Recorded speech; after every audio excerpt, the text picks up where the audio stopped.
As you know, 12 days ago, I had dinner with President Trump, a dinner that was set up by my friend Kid Rock, because we share a belief that there's got to be something better than hurling insults from 3,000 miles away. And let me first say that to all the people who treated this like it was some kind of summit meeting, you're ridiculous. In an era defined by tribal politics, performative outrage, and ideological echo chambers, the very idea of civil discourse between political opponents seems almost quaint, if not outright heretical. Yet in a recent and highly publicized monologue, comedian and cultural commentator Bill Maher recounted an unusual evening that defied the norms of our hyperpolarized climate, a private dinner with former President Donald Trump. What makes this encounter so significant isn't just the headline-grabbing oddity of a staunchly liberal comedian breaking bread with the GOP's most controversial figure. It's the revelations that emerged from that meeting. Revelations that challenge both caricatures of Trump and the increasingly brittle dogmas of modern liberalism. Maher, known for his sharp wit and unapologetic criticism of both political extremes, did something rare.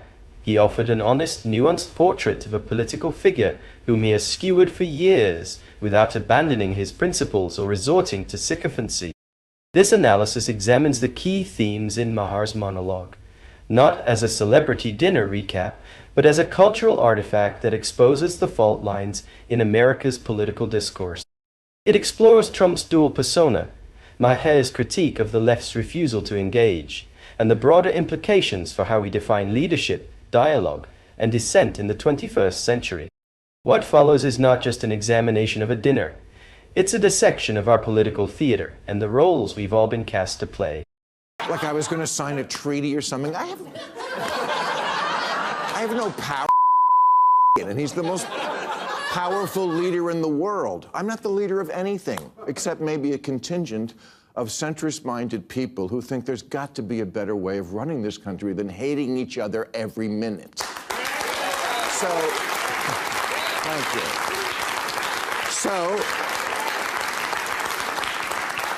Okay, so meet up in person. Maybe it'll be different. Spoiler alert, it was.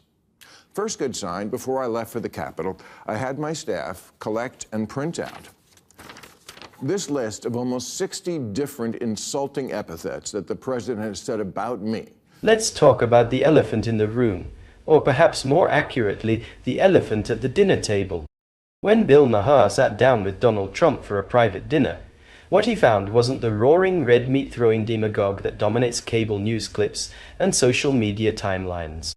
Instead, Maher encountered a man capable of wit, grace, and, dare we say it, self-awareness. Yes, the very same Donald Trump who has made a career of bulldozing norms and torching his critics with all-caps rage tweets apparently spent an evening in civilized, thoughtful conversation with one of his most acerbic detractors. This wasn't just unexpected, it was politically disorienting.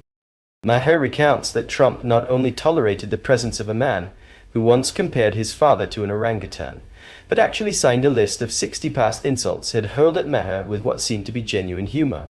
That alone is a masterclass in irony, the self-proclaimed stable genius who built his image on dominance, grudges, and showmanship, cracking jokes and taking it all in stride.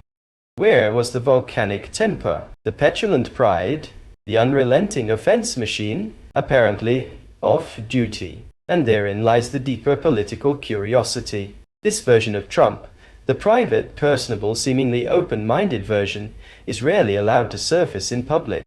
Whether that's by design, political strategy, or sheer addiction to his base's appetite for chaos, Trump has made a conscious choice to lead with bluster instead of charm. But if Maher's report is accurate, the former president is more complex than the character he performs on stage. He laughs. He listens. He even seeks out contrary opinions without erupting. That's not the Trump that rallies scream for, but it is the Trump that might terrify Democrats the most. Because here's the truth that liberals don't want to hear. If that Trump had been on display more often, the thoughtful, humorous, approachable Trump, 2020 might have had a very different ending. The version Maher met is the one that independents could stomach, moderates could reason with, and swing voters might embrace. It's a version that exposes the weakness of the left's strategy to combat him solely through vilification and fear. If he's not the cartoon villain, then the script collapses. What Maher's dinner ultimately reveals is that Trump is a performer, possibly the greatest showman in American political history, and he knows exactly which mask to wear for which room. That may be unsettling. It may even be dangerous. But it's also a reality that the political class, especially on the left, can't afford to ignore. If civility and humor are in Trump's arsenal, then the political terrain is more unpredictable than ever. And that should worry anyone who thinks Orange Man bad is still a sufficient campaign strategy. So, no, I didn't go MAGA. And to the president's credit, there was no pressure to. After we left the Oval Office, he showed me the little room off the office, you know, the one where Clinton used to... Okay. The blowjob room, okay? Well, not anymore. That's where they keep the merch now.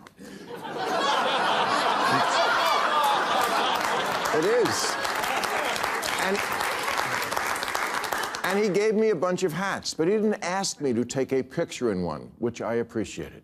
The guy I met is not the person who the night before the dinner shit-tweeted a bunch of nasty crap about how he thought this dinner was a bad idea and what a deranged asshole I was.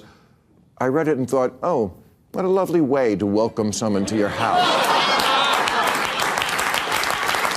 In an age where conversation has become a battlefield and every handshake is scrutinized for ideological betrayal, Bill Maher's message was as subversive as it was simple. It's okay to talk. You don't have to sell your soul to sit across the table from someone you disagree with. You don't have to pledge allegiance to the other side's dogma just to have a human exchange. And no, dialogue is not the same as surrender. It's the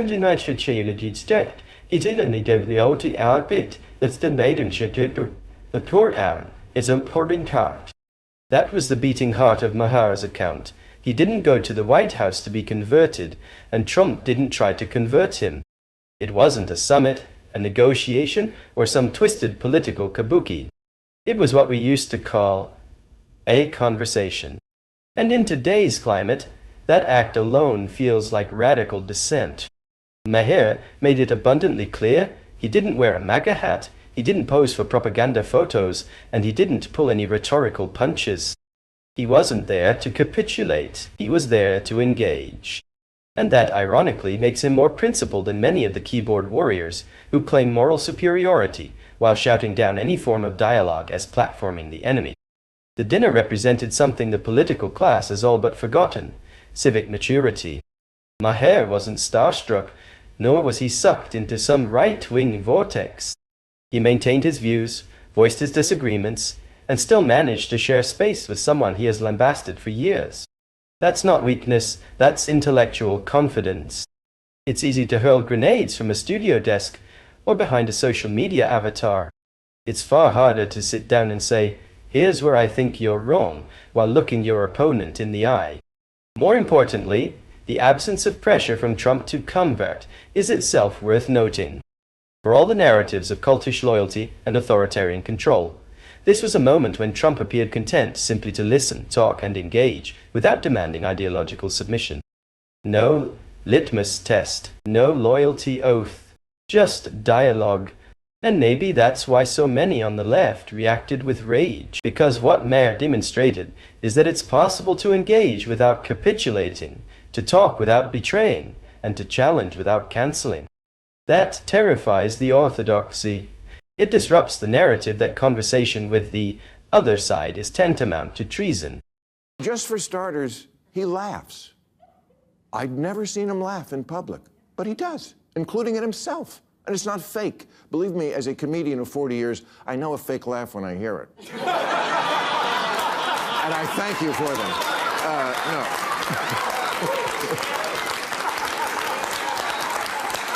But, okay, example. In the Oval Office, he was showing me the portraits of presidents, and he pointed to Reagan and said, in all seriousness, you know the best thing about him? His hair.